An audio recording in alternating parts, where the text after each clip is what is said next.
Many NBA legends have admitted Dennis Rodman has always lived on the edge. Dennis is running around like a madman. So Dennis was a little strange anyway. But now, a disturbing new video has fans and NBA legends seriously concerned about whether Rodman is spiraling again. Yes, I was an alcoholic. I still am. I'm surprised I'm still here because a lot of people thought I would be dead at 40, 45, 50, 55. Stay tuned, because what's happening with Dennis Rodman right now is deeply unsettling. The WWE Hall of Fame drama.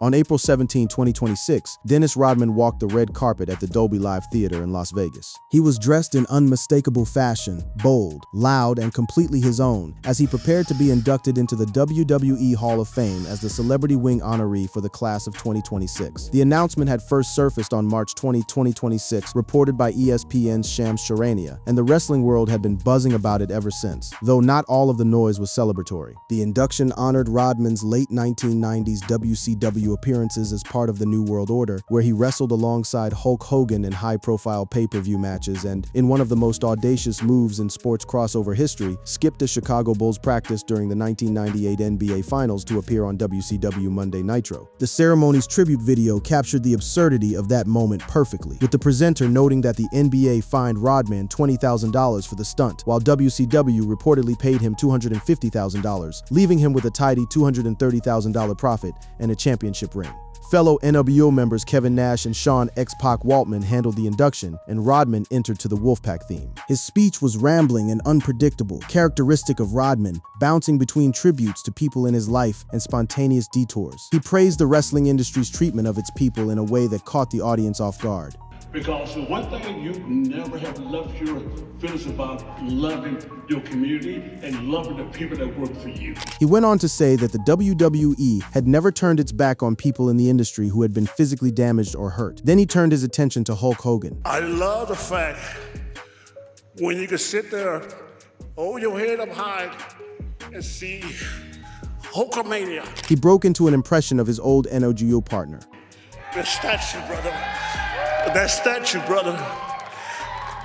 And I wonder what it took so long. What took so long? And he closed just as anyone who knew him would have predicted. Thank you guys for coming out, man. Thank you guys for having me in. Love is on the one, baby.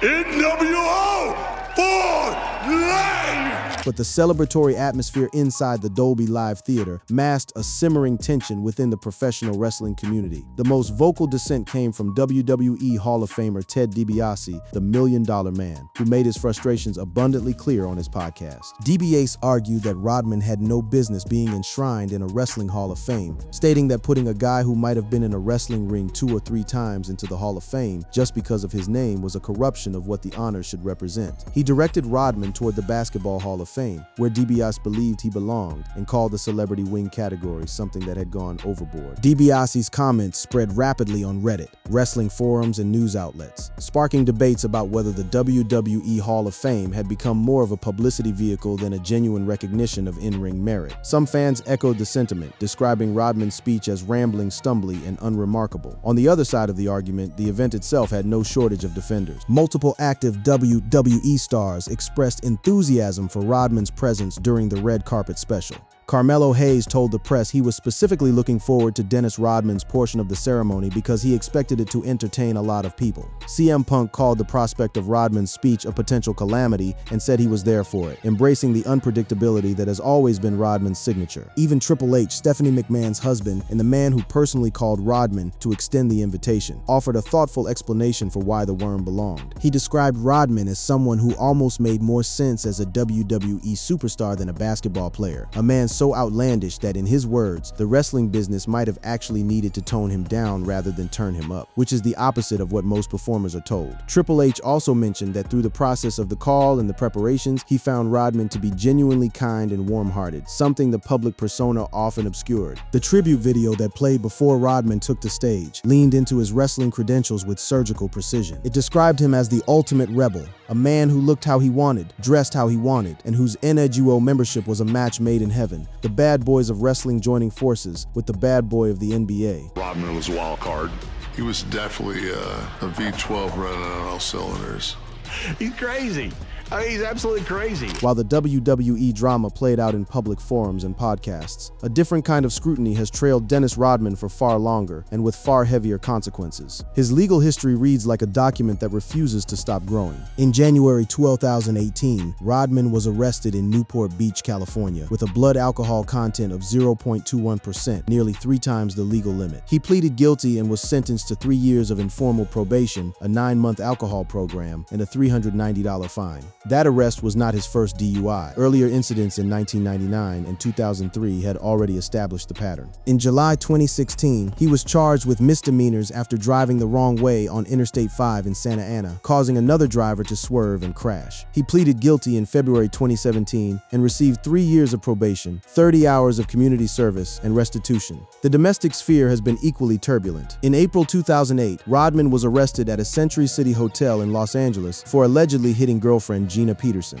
He pleaded no contest to misdemeanor spousal battery, brandishing a deadly weapon, and dissuading a witness. The sentence included 3 years of probation, a year of domestic violence counseling, and 45 hours of community service. Multiple civil suits involving sexual misconduct or groping allegations were settled out of court over the years, adding to a legal dossier that also includes the notorious 1997 cameraman kick, when Rodman deliberately kicked sideline cameraman Eugene Amos during a Bulls-Timberwolves game, leading to an 11-game suspension, $25,000 in fines, and a $200,000 civil settlement. The financial fallout from Rodman's legal issues has compounded over decades. In 2012, he owed approximately $850,000 in child support to ex-wife Michelle and was found in contempt of court. And as recently as 2024, a former personal assistant named Taylor A. Banks filed suit in Houston alleging that Rodman, in an impaired state, slammed a door on her hand, causing permanent nerve damage, and is seeking over $1 million. A representative for Rodman called the claim a money grab. The pattern stretches across decades: DUIs, arrests, civil settlements, contempt findings, and domestic incidents. And it has drained his finances as thoroughly as his lifestyle drained his body. It is this trail of destruction that makes the voices of the people who knew him best so loaded with concern, the legends who watched and worried. The people most qualified to speak on Dennis Rodman are the ones who shared a locker room with him, guarded him, or tried to coach him. What they say is not uniform. Some of it is praise so high it borders on reverence, but woven through nearly every account, from teammates and rivals alike, is a thread of unmistakable concern for a man whose talent and self-destruction seem to operate at the same extraordinary frequency. Isaiah Thomas was among the first to witness both sides. As a mentor and teammate during the Detroit Bad Boy years, Thomas watched Rodman develop into a rebounding savant who approached the craft with a scientist obsession. On the All the Smoke podcast, Thomas described the moment he realized what Rodman was doing during warm-up layup lines. Whenever we started taking short pull-up shots, he would stop. What you doing, man? Get in line. Like, no, I'm counting. So Dennis was a little strange anyway. I'm like, I ain't gonna even respond to that. Thomas finally asked what he was counting. He simply observed. I said, what you doing? He said, I'm counting. I'm counting the spins on the ball. He said, when you shoot, your ball spin like 3 times. Joe sometimes spin 4. Rodman was tracking the rotation of the ball off every teammate's shot, cataloging spin count, trajectory, and bounce angle with the discipline of someone running a physics experiment. This dude was counting the rotations on the ball on every player. Thomas called it genius, a word not typically associated with the man the media portrayed as a loose cannon. But that genius was housed in a vessel Thomas also found deeply concerning. He described the early Rodman as a gentle, innocent soul who didn't drink, smoke, or gamble during their time together in Detroit. Watching what Rodman became after leaving that structure devastated him. Thomas spoke publicly about how all of us who knew Dennis, you wanted to help him and we couldn't help because we were no longer together, and described the later behavior as a form of crying out for the unconditional love Rodman had never received. The man who once stood under the rim, counting ball rotations, was also the man who was falling apart in ways that his former teammates could see but could no longer reach. Thomas expanded on Rodman's defensive intelligence even further, explaining that Rodman had the lateral agility of a point guard at 6'9", that he could slide left to right with anyone in the league. Thomas was adamant that Rodman would thrive in the modern NBA for that reason alone, but the admiration was always colored by the knowledge of what had happened off the court since their playing days ended. David Robinson, who played alongside Rodman during during his tumultuous 2-year stint with the San Antonio Spurs, experienced that duality at close range. On court, Robinson adored what Rodman brought. The feeling of having Rodman alongside him was visceral and immediate. Yeah, you know what? And I love Dennis. I really do. He's an unbelievable player, incredibly athletic. He was like Superman. But what happened away from the court was another matter entirely. I loved having him next to me on the court because you always felt like, you just got a warrior with you. Robinson acknowledged the fundamental incompatibility between Rodman's spirit and San Antonio's culture. The Bible Belt conservatism of the city clashing with a man who showed up to team events with neon hair and women's clothing. I really do love Dennis. He's a guy who, we bonded over that time while we were playing together. And Robinson expressed genuine affection despite it all, and yet the conclusion was unavoidable. Robinson tried to intervene in his way.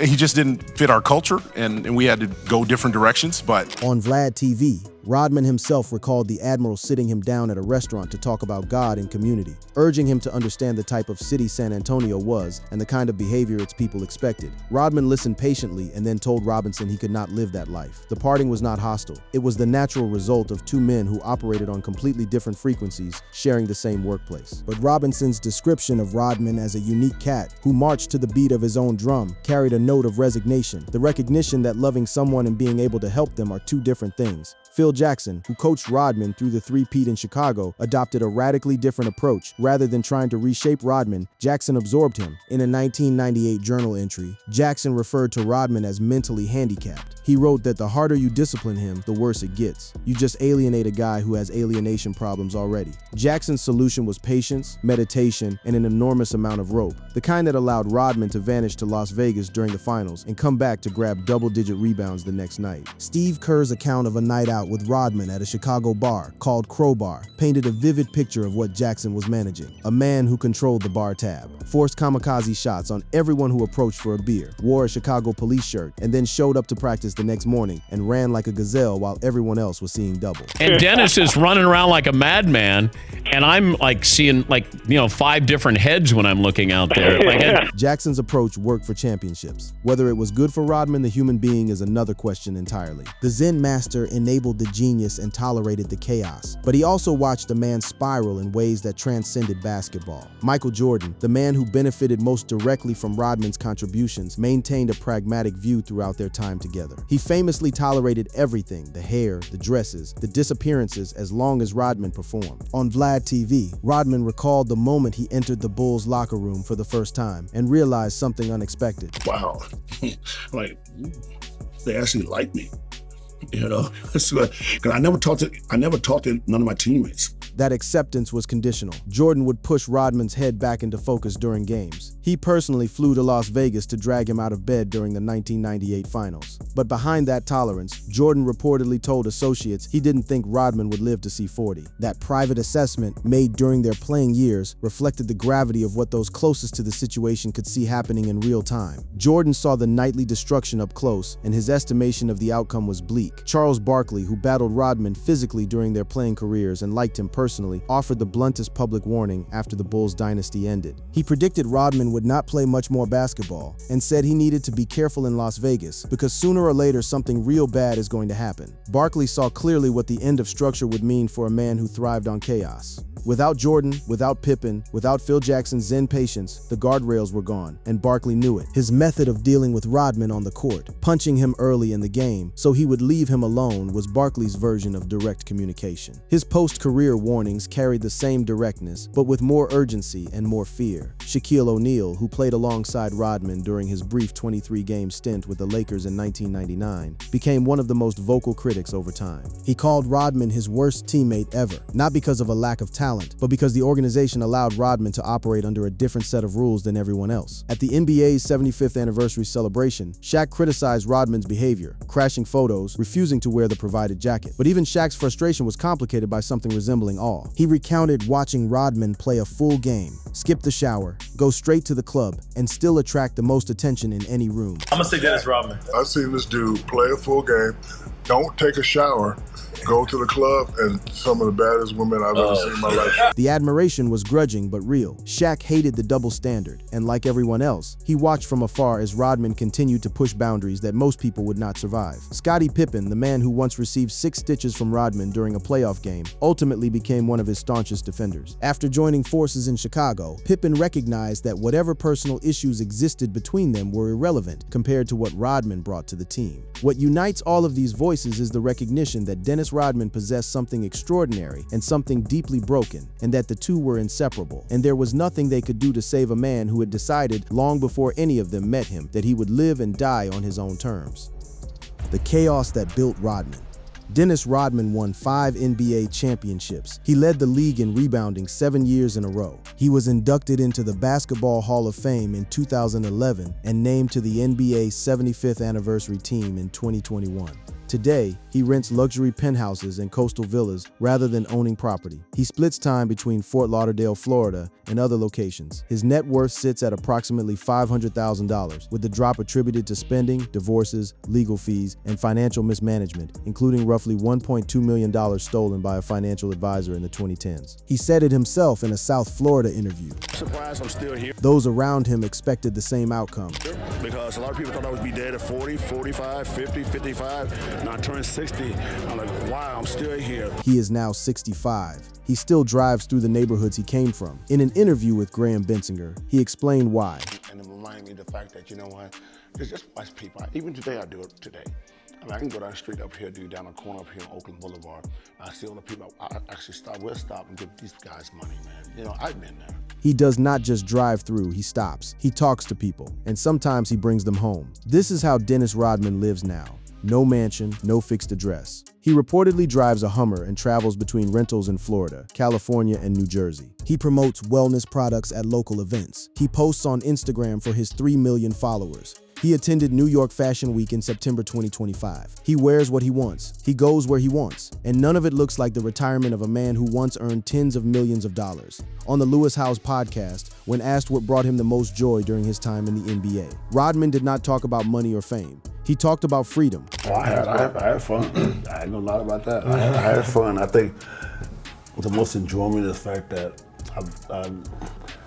I was able to be free doing all that process. But that fun came at a steep cost. When Lewis Howes asked him what he was most proud of from his time in the league, Rodman gave 2 words. What are you most proud of from your time in the league? I survived it. You survived it. Oh, yeah. I survived it on and off the court. The statement carries weight because of what he put himself through. On that same show, he said something most athletes of his generation would not say publicly. He did not flinch. The honesty was striking, but it lined up with everything people already knew. The parties that lasted until 6 a.m. during playoff runs. The disappearances to Las Vegas in the middle of the NBA Finals series. The relationship with Carmen Electra that ended in a chaotic annulment 9 days after the wedding. The Vegas trip during the 1998 Finals, which Phil Jackson allowed and Michael Jordan had to personally end by going to the hotel room to retrieve him. In that Lewis Howes interview, Rodman described the emotional toll of running both the basketball life and the nightlife simultaneously, and the monthly breakdowns that nobody saw. We like have the big head, but it was true the fact that I went there, that I was doing things that people in sports wasn't doing at the time. You know, I was creating a brand without. His bodyguard would tell him to go debrief himself. He would collapse on the ground in the locker room and let everything pour out. The exhaustion, the emotion, the confusion of operating at that pace. And then he would get up and do it again. The man in court was a 5-time champion. The man on the floor of the locker room was someone who did not know how long he could keep this up. The roots of this pattern go back to before the NBA, before San Antonio, before Detroit. They go back to Trenton, New Jersey, where he grew up in the projects with no father and a fractured relationship with his mother. On Vlad TV, he spoke about how the environment shaped him. No one. No one. No one. No one I can't even think of anyone. If I was. When asked by Lewis Howes who the most influential person in his life was before college, Rodman said nobody. With no direction, he mimicked whatever he saw, he stole. He ran with whoever was around. The turning point came at southeastern Oklahoma State, where a white family in a town of 602 people took him in. On Lewis Howes, Rodman spoke about what that family's father, James Rich, taught him. He said he did not know what those words meant before that family. He had never been hugged. He had never been told that someone loved him in a way he could understand. And even decades later, he has not been able to bring himself to apologize to his mother or receive an apology from her, a wound he described in painful detail in that same interview. The emotional architecture underneath the hair dye and the tattoos and the nightclub appearances was always fragile, and that fragility reached its lowest point in 1993, when his coach Chuck Daly left the Pistons and his personal life unraveled simultaneously. On Vlad TV, he talked about what happened. Worked my ass off, practice, and then after practice, I stayed there and studied the game of basketball with my friends. And all the guys who left, we worked out. I have all my friends come in. He said the video game Pro Jam, playing on the car's screen, may have been what kept him alive. By the time police arrived, the whole city of Detroit seemed to be gathered around the vehicle. He did not die that night. But the man who emerged from that moment was the one who decided to live entirely on his own terms. The hair, the piercings, the defiance, the nomadic existence that continues to this day. Today, Rodman is 65. He rents properties by the ocean. He hands out money to strangers. He was just inducted into a second Hall of Fame. And the legends who knew him best are still, even now, watching from a distance, caught between admiration and the quiet, persistent fear that the worm has not yet finished testing the limits of his own survival. If you enjoyed this video, click on the ones showing on your screen to enjoy more.